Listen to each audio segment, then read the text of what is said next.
Hi friends, how are you? This is Anita. రీసెంట్గా మనకి విజయనగరం దగ్గర ఆర్సిలర్ మెటల్ వాళ్ళు ఒక ఉక్కు కర్మాగారానికి శంకుస్థాపన చేశారు. 1,40,40,000 ఇన్వెస్ట్మెంట్ చేస్తున్నారు. 6 yearsలో ఇది కంప్లీట్ అవుతుంది అనమాట. ఒక 1,00,000 ఉద్యోగాలు కూడా వస్తాయి. 50,000 డైరెక్ట్ ఎంప్లాయ్మెంట్, 50 వచ్చేసి ఇండైరెక్ట్ ఎంప్లాయ్మెంట్ అని లోకేష్ గారు చెప్పారు. సో అది ఒక ప్రాసెస్లో తెచ్చారు. ఫైనల్గా వాళ్ళు అంగీకరించి శంకుస్థాపన వరకు జరిగింది. దీని మీద మన షర్మిల గారు అదే రోజు ప్రెస్ మీట్లు చెప్పారు. విశాఖ కర్మాగారాన్ని చిన్న చూపు చూస్తున్నారు, దానికి గనులు కేటాయింపు కోసం ఎప్పటి నుంచి అడుగుతుంటే అలాట్ చేయలేదు, దీనికి కేటాయించారన్నారు. ఇట్స్ వాల్యుబుల్ క్రిటిసిజం అనమాట. అలాగే బయలుదేరిలా గనులు అవి కూడా ఈ కొత్త ఉక్కు కర్మాగారానికి అలాట్ చేశారు, దానికి ముందు చేయి చూపెట్టారు, అది ఇంకా నష్టాల్లోకి వెళ్తుందని మాట్లాడారు. ఒక ప్రతిపక్షంగా సో వాళ్ళకి సీట్స్ ఉన్నా లేకపోయినా consider as opposition party, so వాల్యుబుల్గానే విమర్శించారు. సద్విమర్శలు అంటారు అలాంటి వాటిని. మరి అదే ఇష్యూ మీద మన జగన్మోహన్ రెడ్డి గారి విమర్శలు కనుక చూసినట్లయితే ఇప్పటికే 11 సీట్స్ వచ్చాయి, పక్కన ఇంకొక 1 పెంచుకోవాలంటే సద్విమర్శలు చేయాలి. ఇది ఆయనకి తెలియదా? ఎవ్వరు ఆ వేలో చెప్పరా? ఇంకా ఆ 11లో 1 కూడా తీసేద్దాం ఈసారి, ఆ విధంగానే ఆయన చర్యలు ఉండాలి అనేది భావిస్తారా? అర్థం కాదు. మరి ముఖార విందం చూసి, చంద్రబాబు నాయుడు ముఖార విందం చూసి వచ్చారా వాళ్ళు అని అంటారు. ఒక హుందాగా ఉండే వ్యక్తులు కానివ్వండి, చదువుకున్న వాళ్ళు, ఒక సీఎంగా 5 సంవత్సరాలు పరిపాలించారు, ఒక మాజీ సీఎంకి కొడుకు, ఎలా చూసినా రాజకీయ కుటుంబం నుంచే వచ్చారు. మినిమము వాల్యూస్ తోటి మనం మాట్లాడాలి, ఆ హుందాతనాన్ని ఇంకా పెంచుకోవాలి. కనీసం చుట్టూ ఉన్న పొలిటీషియన్స్, అంటే దేశంలో ఉన్న పొలిటీషియన్స్ మిగతా వాళ్ళని చూసి, యంగ్స్టర్స్ ఉన్నారు బోల్డ్ మంది, పెద్దవాళ్ళు ఉన్నారు, వాళ్ళని చూసి ఇన్స్పైర్ అయ్యి మనం కూడా ఇలా మారాలి, మన మాటల ద్వారా ఆకట్టుకోవాలనుకోవాలి. అంతేగాని వైసీపీ కార్యకర్తల చప్పట్ల కోసమో ఈలల కోసమో మిమ్మల్ని మీరు ఇంకా ఇంకా తక్కువ చేసుకొని అలాంటి విమర్శలు ఎందుకు చేస్తారు? సరే, మీరే వాళ్ళతో కాంటాక్ట్ చేశారు, వాళ్ళు మీరు ఇక్కడ దాకా తీసుకొస్తే వీళ్ళు శంకుస్థాపన చేయించారు అని అన్నారు, బాగానే ఉంది. సరే, మీరే తీసుకొచ్చి ఉండవచ్చు, యాక్సెప్ట్ చేద్దాం. ఏమవుతుంది? నెక్స్ట్ వచ్చే గవర్నమెంట్ వస్తే వాళ్ళు దాన్ని కంటిన్యూ చేస్తారు. సో పోనీ మీరే శంకుస్థాపన చేశారు, ఇంకా ప్రారంభోత్సవం వరకు కూడా తీసుకొచ్చారనుకోండి, ఈ లోపల ఎలక్షన్స్ వచ్చి ఇంకో గవర్నమెంట్ వస్తుంది, వచ్చిన గవర్నమెంట్ ప్రారంభోత్సవం చేస్తుంది, తప్పేంటి? అది రాష్ట్రం కోసమే కదా, అభివృద్ధి కోసమే కదా. ఎవరు చేస్తే ఏంటి? నేను తీసుకొచ్చాను, మేము భూముల సర్వే కూడా చేయమన్నాము అని అన్నారు. 2023లో మీరు తీసుకొచ్చారు, 25 టైంకి అదొక రూపం పెట్టింది. మీరు తీసుకొచ్చే టైం తర్వాత 1 year తర్వాత ఎలక్షన్ జరిగినాయి. మరి ఆ 1 year కూడా అది ముందడుగు పడలేదు. What ever it may be, it's lengthy process కాబట్టి అది ఇంప్లిమెంట్లోకి వచ్చి ఉండకపోవచ్చు. వచ్చిన గవర్నమెంట్ తీసుకొచ్చింది, అక్కడ అంతవరకు ఓకే. వాళ్ళు ఏమైనా చంద్రబాబు నాయుడు ముఖార విందం చూసేమని వచ్చారా? చంద్రబాబు నాయుడు ముఖార విందంతో మీకేం పని? మీరు ఒక డిగ్నిఫైడ్ సీఎంగా ఉన్నారు, మీన్స్ ఒక డిగ్నిఫైడ్ పొలిటీషియన్గా బిహేవ్ చేయండి. కనీసం ఇప్పటికన్నా అసలు మీకు చెప్పేవాళ్ళు ఎవరు ఉండరా? మంచి నాలెడ్జ్ ఉంది, అది చాలాసార్లు ప్రూవ్ అవుతుంటుంది కదా, ఇలా గుడ్ నాలెడ్జ్ ఉంది ఆన్ ఎనీ ఇష్యూ, కానీ చాలా లేజీ అనుకుంటా. అంటే ఏదైనా టాపిక్ మీద మీరు మాట్లాడాలి అనుకుంటే ఎవరైనా రాసిచ్చిన స్క్రిప్ట్ వచ్చేసి రీడ్ చేస్తుంటారు. అలా కాకుండా మీరు ఓన్గా థింక్ చేసి మాట్లాడండి. అసలు మీరు మాట్లాడుతుంది కరెక్టేనా? కనీసం మీ ఇంట్లో ఒక వైఫ్ ఉంది, పిల్లలు ఉన్నారు, కనీసం వాళ్ళని అడగండి మీరు ఎలా మాట్లాడుతున్నారు. ఏ సీఎం కూడా వ్యక్తిగతంగా వేరే పొలిటికల్ లీడర్స్ మీద దాడి చేయరు. ఓన్లీ వైసీపీలోనే ఉంటుంది ఈ కల్చర్. దీంట్లో ఒక లిమిట్ ఉంటుంది. చంద్రబాబు నాయుడు ముఖార విందం చూసి ఆర్సెమెట్లు రాలేదు. ఓకే, రాష్ట్రంలో ఉన్న శాంతి భద్రతల పరిస్థితులు చూసే ఏ కంపెనీలైనా పెట్టుబడులు పెడతానికి వస్తాయి. సో ఇప్పుడు వాళ్ళు వచ్చారు, సరే అరగంట జూమ్ మీటింగ్లో యాక్సెప్ట్ చేశారా అంటే ఆ అరగంటైనా వాళ్ళు ఆకట్టుకునే విధంగా మాట్లాడి ఉండవచ్చు, దానికి యాక్సెప్ట్ చేసి పెట్టుబడులు పెడుతున్నారేమో. మరి మీరు కూడా అదే విధంగా ఆకట్టుకునే విధంగా ఉండుంటే వాళ్ళు యాక్సెప్ట్ చేశాక తర్వాత ఇంకా 2 ఇయర్స్ టైం ఉండింది. అప్పటి లోపల వచ్చేవాళ్ళు. మరి మీరు ఎలా మీ అధికారులు ఎంత చొరవ తీసుకున్నారో తెలియాలి. మీకే తెలియాలి అది. సో, లాస్ట్ టైము గుంటూరు మిర్చి యార్డ్ దగ్గర మీటింగ్‌లో కూడా వల్లభనేని వంశీని చూస్తే చంద్రబాబు నాయుడుకి, లోకేష్‌కి ఇద్దరికీ కుళ్ళు అందంగా ఉంటారని. అసలు అన్నం విషయం ఎందుకు వస్తుంది? పొలిటికల్ లీడర్స్ మీరు చేయాల్సింది ప్రజాసేవ, అభివృద్ధి కార్యక్రమాలు. ఏమైనా విమర్శలు ఉంటే వాళ్ళు చేసిన పనుల మీద విమర్శించండి. మీరు అసలు ఇంకా మారరా? ఇలాంటి డైలాగ్స్ తోటి ఇలా ఏదో మీ కార్యకర్తలను ఉత్సాహపరచడానికి అవతల వాళ్ళని బాడీ షేమింగ్ చేయటం అనేది మీరు మానరా అసలు ఇంకా? మీరు మీ హోదాను తగ్గించేసుకొని ఒక మాజీ సీఎం అన్న విషయాన్ని కూడా మర్చిపోయి ఈ మిస్టర్ ఇండియా కాంపిటీషన్స్ ఏంటి ఏపీలో? ఏమన్నా కాంపిటీషన్స్ ఏమన్నా పొలిటీషియన్స్ మధ్య మిస్టర్ ఇండియా కాంపిటీషన్స్ ఏమైనా పెడుతున్నారా? అన్నం గురించి మీకెందుకు సార్?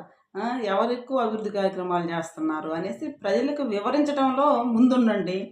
ఎవరి పాలనలో శాంతి భద్రతలు మెరుగ్గా ఉన్నాయి అనే దాని మీద కూడా చర్చించండి, తెలుస్తుంది. ఎక్కడ శాంతి భద్రతలు ఉంటే అక్కడికి ఇన్వెస్టర్స్ వస్తారు అన్న విషయం మీకు కూడా తెలుసు.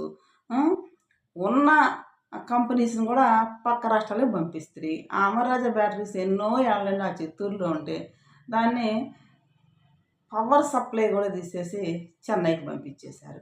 వాళ్ళు న్యూ ప్లాంట్ ఇంకోటి హైదరాబాద్లో పెట్టారు. ఇవన్నీ పెట్టుబడులే కదా. ఉన్న వాటిని ఎల్లగొడుతుంటారు, కొత్త వాటిని రాకుండా చేస్తుంది. ఇప్పుడు వచ్చే వాటికి మీదే క్రెడిట్ అంటారు. క్రెడిట్ తీసుకోండి, నో ప్రాబ్లం. ఆయన ముఖారం మీద చూసిరాదు. మరి మీ ముఖారం చూసి వచ్చారా ఆర్సెల్ మెట్టల వాళ్ళు? సరే అలానే అనుకుందాం, మీరే హ్యాండ్సమ్ అని. అలాగే వల్లభనేని వంశీ అందంగా ఉన్నాడు కాబట్టి చంద్రబాబు నాయుడికి, లోకేష్ కుళ్ళు అన్నారు. అందంగా ఉంటే ఆయన మిస్టర్ ఇండియా చలంలో తీసి మీరు ఒక ప్రొడ్యూసర్ ఒక సినిమా తీయండి. ఆయన అన్న సందాలన్నీ 4 నెలలు జైల్లో ఉండి బయటకు వచ్చిన తర్వాత బయటపడ్డాయి అన్నమాట. సో ఈ అందాల గోల ఏంటి మీ పార్టీలో? అదే మీ నోటి ద్వారా. అందుకని ఒక్కొక్కరు ఆ రకంగా మాట్లాడుతున్నా కానీ మీరు సైలెంట్గా ఉన్నారు. మరి మీరే ఇలాంటి మాటలు మాట్లాడుతున్నప్పుడు మిమ్మల్ని చూసి ఇన్స్పైర్ అయ్యే కదా మిగతా లీడర్స్, మీ పార్టీలో ఉన్న లీడర్స్ మాట్లాడేది. అంతే కదా, ప్రజలు ఇచ్చారు 11. నెక్స్ట్ టైం అన్నా పక్కన ఇంకో 1 యాడ్ చేసుకోవాలంటే ఇలాంటి చౌకబారు మాటలు మానేసి హుందాగా బిహేవ్ చేయండి. అప్పుడు కంపల్సరీ ఆ 11 పక్కన ఇంకో 1 వస్తుంది. లేదా మేము మారం, మేము ఇలాగే ఉంటాము, మాకు కావాల్సింది చప్పట్లో ఏలలేను అనుకుంటే ఆ 11లో ఉన్న 1 కూడా పోయిద్ది, గ్యారంటీ పోయిద్ది.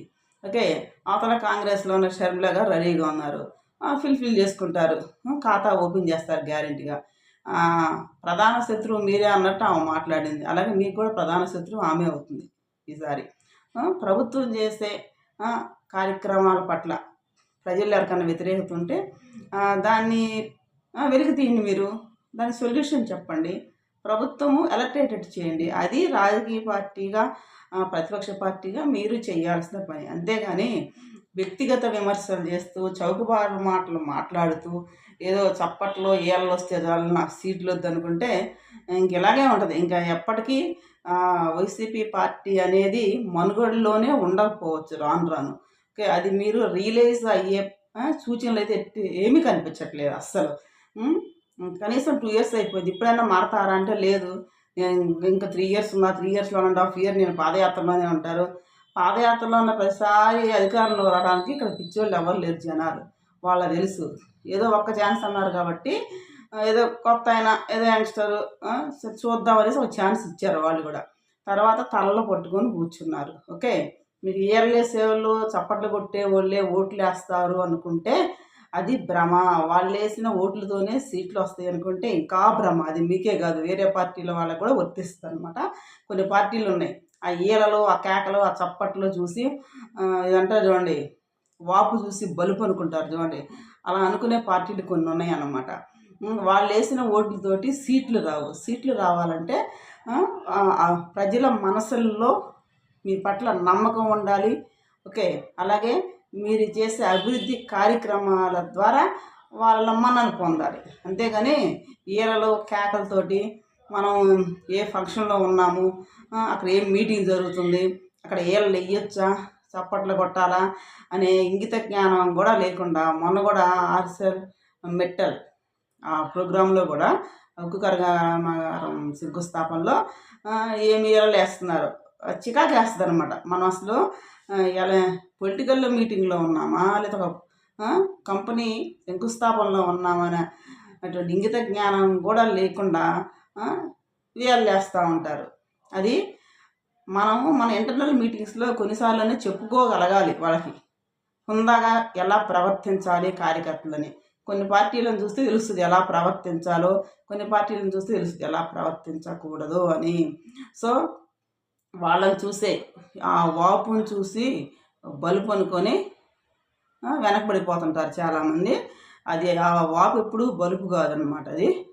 సో వాపు అది తగ్గాలంటే ఒక డిసిప్లిన్గా ఉండాలి పార్టీ కానీ, అలాగే పార్టీ పెద్దలు అంటే ఆ లీడర్స్ కూడా ఆ డిసిప్లిన్ వాళ్ళలో నెలకొల్పే విధంగా ప్రవర్తించాలి.